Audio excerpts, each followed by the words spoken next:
Okay, today I will be talking about my lesson plan, number 2, and I did this on Ultimate Frisbee.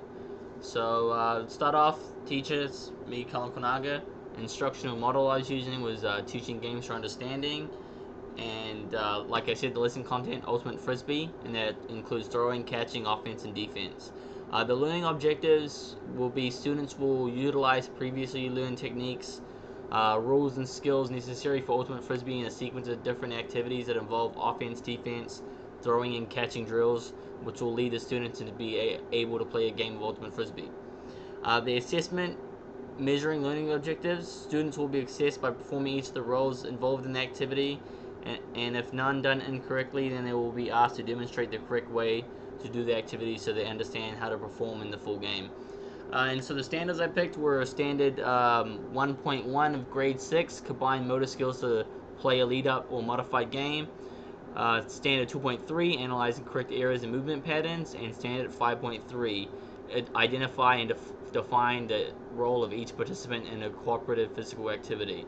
So I have the chart right there, under there for those domains. And so the equipment needed was 22 frisbees, 30 cones, and 11 bibs. And so I did a little introduction for my presentation, just because that's what I do when I'm giving the lesson. So we want to introduce the teacher and the lesson objectives. So the objective today will be utilizing our previous knowledge of techniques, rules, and skills necessary to partake in a sequence of different activities that involve offensive, defensive, throwing, and catching to ultimately play a game of Ultimate Frisbee. And then I listed the just above the synergies, the proper frisbee throwing technique, just so they have that there on the lesson plan. And then I put a couple safety features down for mine. Respect teachers, be spatially aware. If you lose control of the frisbee, retrieve it. And when the teacher says banana, that's one we used. Hold the ball up and stop, so you can do making a banana. So activity 1, throwing and catching, we get it started easily. We're just going to work on the basics of Ultimate Frisbee. Students, stay as you practice the backhand Frisbee throw. Work on keeping your fingers in the correct position and leading your receiver. So we should make sure we're throwing the backhand correctly. And so we have the students evenly lined up behind 4 cones, cones 1 and 2 on one side, and then cones 3 and 4. And cones 1 and 3 will start with the Frisbee, and cones 2 and 4 will be receiving. As soon as a player on cone 2 begins their run, player at cone 1 will pass the Frisbee to where the receiver is expected to be. Points are earned by completing the play, and students will switch lines with their team after each turn. And so for my domains, I have cognitive, understand how to correctly throw the Frisbee. Psychomotor, be able to throw Frisbee to your partner, to be able to physically do it.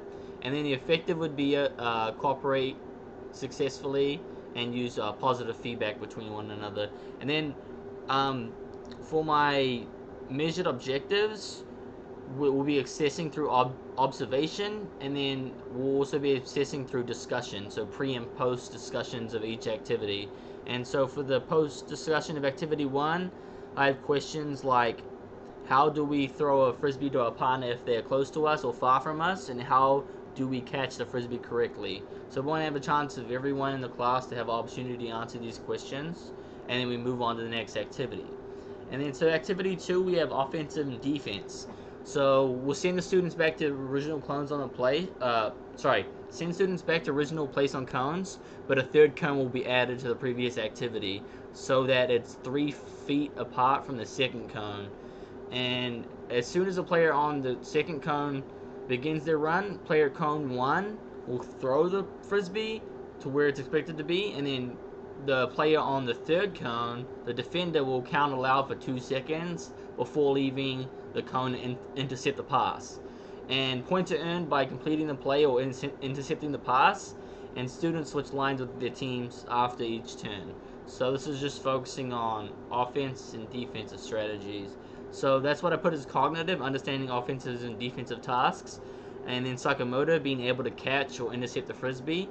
And then effective positive feedbacks to classmates. And then just understanding what we should be doing in this activity too. So then we're going to stop. We're going to use banana again, and then we're going to answer a couple questions. How were we able to get open when the defender was on us?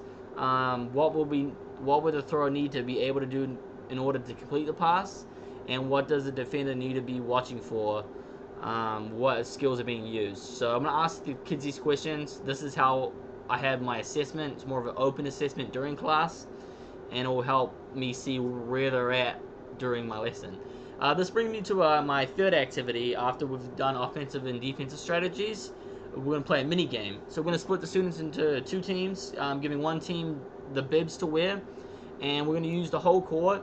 And in this small game, the objective for the offense is to make 5 catches before the defense makes 3 interceptions. And anytime the frisbee is not caught, it goes out of bounds. The frisbee goes back to the offensive team at that spot. The frisbee has to be caught to count as a catch for the offense or the interception for the defense. The catch or interceptions do not have to be consecutive, so you do not have to start counting to 5 or 3 again after a dropped frisbee. Make the game a little quicker. After an interception by the defense, they give the frisbee to the nearest offensive player and play resumes. Once the offense makes 5 catches and the defense makes 3 interceptions, the defense will switch to offense and the offense will switch to defense. And this creates opportunities for both teams to have different offensive, defensive positions. Teams should rotate, and yeah. So that brings me to my domains for activity 3, the mini game. The cognitive would be to analyze and correct errors in the game. So like drops, we want to make sure we're catching, not dropping it on the ground. And this psychomotor would just be able to throw and catch a frisbee, and use previous games to lead up to this mini game. And then the affective would be to understand your role in the game of your teammates, who you're passing to, and also positive feedback, like I say, and maybe even a little bit of corrective feedback. If you see your teammate doing something wrong, you want to just maybe help them throw better or learn to catch. That's very helpful, and it shows that you're completing your affective domain. And that brings me to the last activity. It doesn't need a lot of detail, just a full game of Ultimate Frisbee. So by this time, students will understand where they are on the court, who their teams are, what they have to be doing. So students will group up at the end of the lesson to play a full game of Ultimate Frisbee using the whole gym as boundaries. If the Frisbee touches the ground, we're going to make sure it's a turnover this time. But the goal is to score the most points to win. The first to 5 ends the game. So this will be a fun activity to finish off, and I hope all the students really understand what we're doing here. And cognitive, we understand the rules and the boundaries of this game. And activity 4. Psychomotor, use the lead-up skills learned in the lesson to play the full game. So hopefully they have the throwing down, offensive movements down, defensive movements down. And then the affective, know teammates' job in the game, and I want them to be able to cooperate effectively, because that's one of the ultimate goals of my class is teamwork.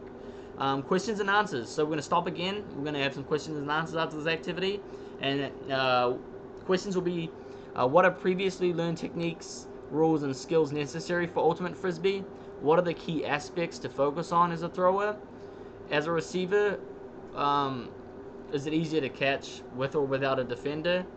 What makes a defender successful? And the last one, what did you take away from this game in regards to being comfortable enough to play Ultimate Frisbee in the future? So, and then after we'll just have questions and answers. We'll review, we'll close, reiterate the learning objectives and student answers, and I'll answer any further questions, and then we'll pack up, and that'll be my lesson. So I hope everyone gets a good understanding of Ultimate Frisbee and how to play. And thank you. That was my video.